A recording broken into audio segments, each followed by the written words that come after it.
Hello, everyone, and welcome to 4.5 dilations. You might have heard this word before when you've gone to the eye doctor and gotten your eyes dilated whenever they put the drops in to make your pupils larger. And so we're going to investigate dilations in geometry today and kind of figure out what that looks like in the coordinate plane. So let's get started by looking at this picture. It says, what do you notice about each of the triangles to the left, and can you name each transformation? So we have a few different things going on here. We've got these shapes are all the same size. So we've got some reflections, we've got some rotations, we've got some translations. So we've learned about all of those. But I do want you to notice that this blue shape, this blue right triangle, we're going to talk about this in class, is larger than all of the other ones. And then this pink right triangle is smaller than all of the other ones. And so just as a quick review, rigid transformations. We learned about rigid motions. Rigid transformations do not change the size or shape of a figure, okay? So those rigid motions that we learned about, rotations, reflections, and translations, each of those did not change the size or the shape. Each of those rigid transformation creates a congruent figure to the pre-image. So your OG shape and your new shape were the exact same size. They were just moved around. So those are rigid motions. We've learned about those, and we've spent a lot of time on those already. Our last thing we're going to look at, our very last transformation, is called a dilation. So let's go rectangle 1. It says plot and label the following rectangles in quadrant 1 of the coordinate plane. So rectangle 1, A is at 1, 2. So there's A. I'll go ahead and label it A. B is at 1, 4. So there's B. C is at 4, 4. And then D must be at 4, 2. So this creates this rectangle. Okay. What is this rectangle? This is a 2 by 3 rectangle, 2 by 3. All right, now let's go rectangle number 2. They want us to plot that one out as well. So that's at 3, 6, 3, 12, and then 12, 12 is C prime, and then D prime is at 12, 6. So I'm going to connect those dots, A prime, B prime, and we'll connect those dots. What are the dimensions of this rectangle? We could count it out. That goes from 6 to 12, so that is a 6 by 3 to 12 by 9. That is a 6 by 9 rectangle. So it says, what appears to be true? Well, we know that rectangle number 1 is obviously smaller than rectangle number 2, okay? So number 1 is smaller than number 2. Another way to say that is number 2 is bigger than number 1.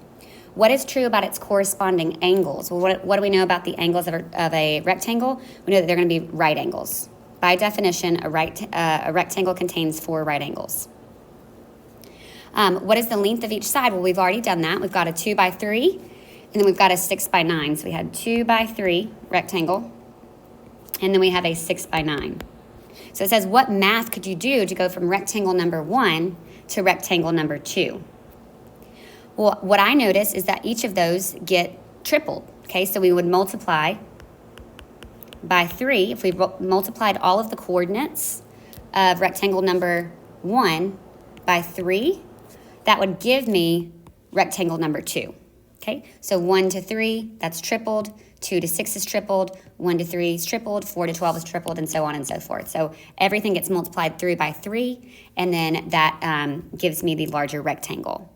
So this is going to be known as a dilation. A dilation is the process of scaling an object by a certain scale factor. In geometry, shapes can be dilated by a scale up, or you can do a scale down scale factor. So your scale factor is going to be calculated by doing the new shape over the old. I always remember this by thinking you'd rather have a new iPhone over an old iPhone. You're going to choose the new over the old, the newest version of something. And so our scale factor can make something larger, which is an enlargement. And so if it gets bigger, it is going to be an enlargement. Enlargement. If it gets smaller, we're going to call that a reduction of the size. Okay? While rigid transformations create congruent shapes or congruent figures where the two are congruent, that's the symbol right here. Dilations are not going to create congruent shapes. They're going to create similar shapes. We're actually going to do a whole chapter on this in geometry, similar figures. The symbol for similar we take the equal sign away from the congruent sign and we just keep that little shape on the top. It kind of looks like a upside down S or a sideways S. That means similar figures, because the side lengths are not going to be the same. The shape, the angles stay the same, but the size changes, meaning that the side lengths are going to be different. So it says, is the scale factor going to make the shape smaller or larger? And so I always think about this like a bank account. If I were to multiply my bank account by this number, would that make it increase? The money in the account, would that make it increase or would that make it decrease? So if K is 2, for scale factor, we use the letter K. So if K is 2, if I did everything in my bank account times 2, well, that would be an enlargement. So K, if K is 2, that is going to make it larger. So that would be an enlargement. What if I took my bank account and I multiply it by 2/3? Well, as a fraction, 2/3 is smaller than 1, and so that would make it smaller. That would make a shape smaller if your scale factor was 2/3. But I don't want you thinking just because it's a fraction that it makes it smaller, because look at this fraction. Well, what is 4 over 2 equal to? 2. So that is just like this one. It's going to be larger. And then 1/5 is going to be smaller, because that's 0.2 as a decimal. So just because it is a fraction does not mean that it is going to be a reduction. So like, let me give you an example. 5 over 4. Well, if you did 5 over 4, that's 1.25. That would make your bank account larger. So you have to divide it out and see what is it as a decimal. If it's more than 1, it's going to make it larger. If it's less than 1, it's going to make it smaller. If your scale factor was 1, it would keep it the exact same size. Okay? All right, so dilate the given figures, list the new coordinate pairs. Okay, so we want to do a dilation. So when you write the rule for a dilation, you're going to use a capital D. And so here's just the rule, just so you know. It's a dilation of K, the scale factor of whatever shape that you're doing. It's a dilation of the scale factor K. And so dilation of 2, we want to take this triangle ABC, which is this one right here, and we want to dilate it by a scale factor of 2. So the first thing you're going to do is label your points. Thankfully, we already have these labeled for y'all. So A is at 1, 1, B is at 2, -1, C is at -2, 0. And so we want to take this and we want to multiply these all through by 2. So multiply all of these times 2. Times 2. So your shape, when you plot it, should get bigger. So A prime is going to be at 2, 2. B prime is going to be at 4, -2. C prime is going to be at -4, 0. And so when I plot that, let's go ahead and do that. 2, 2 for A prime. It's going to move further away from the origin. B prime is going to be at 4, -2. And then C prime is going to be at -4, 0. So when I connect those dots, it should be the same shape, just a different size. So all of the angles are going to be congruent. This angle is still going to be the same as this angle. This angle is still going to be the same as this angle. And then this angle, B, 1, 2, 3, is going to be the same as angle B prime. The side lengths have just increased. They've multiplied by 2, by my scale factor of 2. All right, let's do that again, but this time to triangle ABC. So here's A, B, C. There's the coordinates for ABC already. We want to take those and we want to multiply them through by 1/4. All of them get a fourth the size. So you can multiply that through. That's 0.25. The shape should get smaller. So when I do that, that is going to give me new coordinates of 0 times 1/4 is just 0. 4 times 1/4 is 1. So 0, 1, 1, -1, and -1, -1. So this should get smaller. It's A prime is going to be closer to the origin than A. And then 1, -1, there's B prime. And then C prime is at -1, -1. So this shape did in fact get smaller like I anticipated. So all of the angles, again, the angles would still be congruent. So angle A and A prime would be congruent. C and C prime would be congruent. B and B prime would be congruent. The size has just gotten smaller. And we did that same scale factor all the way through because these shapes are going to be similar to each other. By what scale factor has the image been dilated? B is the image and A is the pre-image. Okay, so that means that B is the new one and A is the old one. Well, remember that when we do scale factors, our scale factor is always going to be equal to the new shape over the old shape. Okay, so the first thing I ask myself is just, did it get bigger or smaller going from A to B?